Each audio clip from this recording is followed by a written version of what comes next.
cayó algo de arriba, a ver.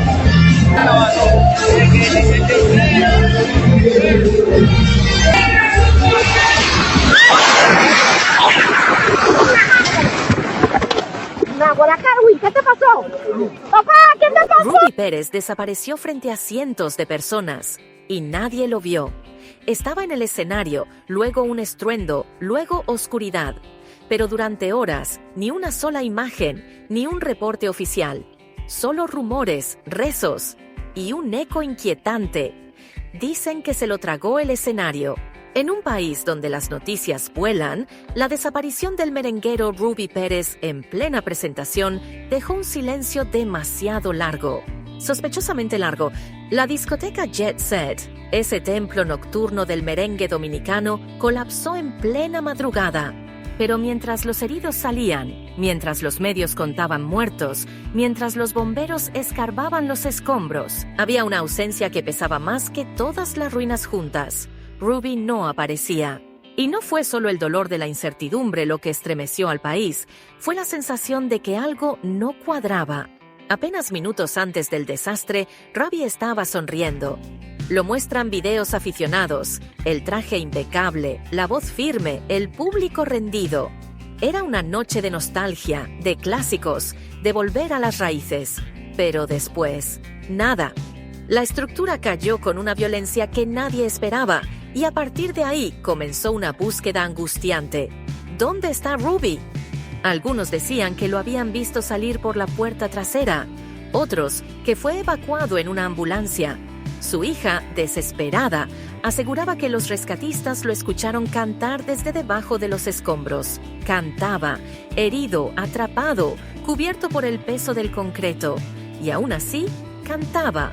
¿Milagro o delirio? Y aquí es donde la historia da un giro inesperado.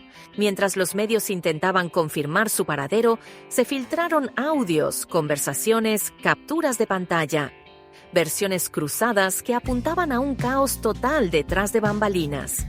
Al parecer, la discoteca había sido señalada por fallas estructurales meses antes. Sí, Jet Set, símbolo de glamour, tenía grietas ocultas tras los reflectores, informes que no salieron a la luz, advertencias ignoradas, trabajadores que hablaron demasiado tarde. Y mientras tanto, la figura de Ruby se volvía casi mítica.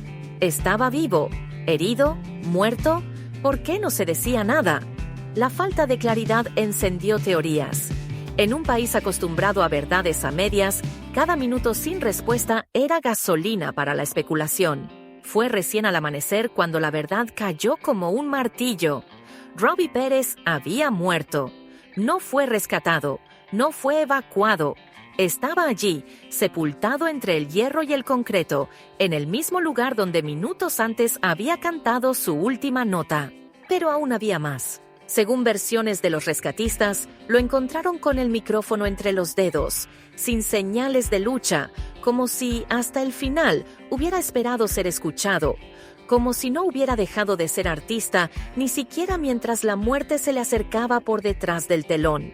Y eso, para muchos, no es solo trágico, es profundamente simbólico. Ruby no murió en cualquier lugar.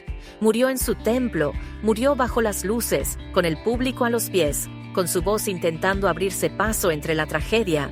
No fue un accidente cualquiera, fue un final escénico, pero brutalmente real.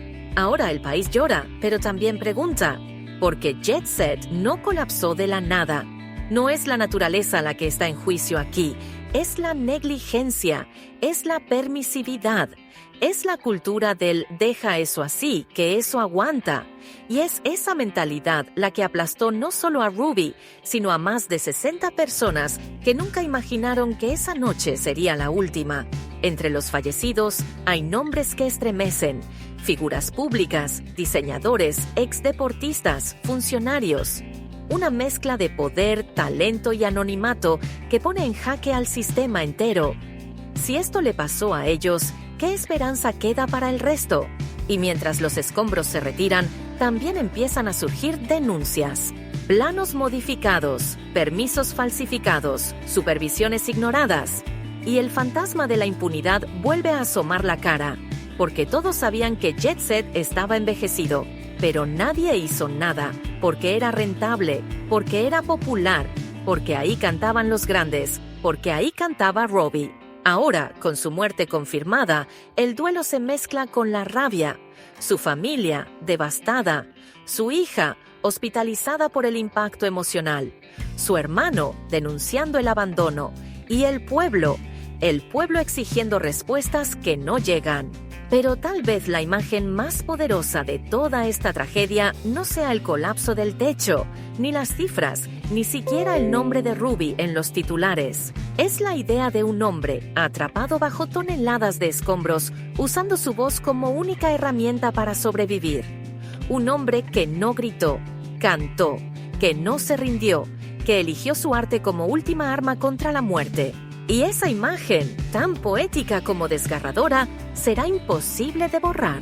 Ruby Pérez no necesitaba una despedida lujosa. Él la dio solo, en su escenario, con su gente.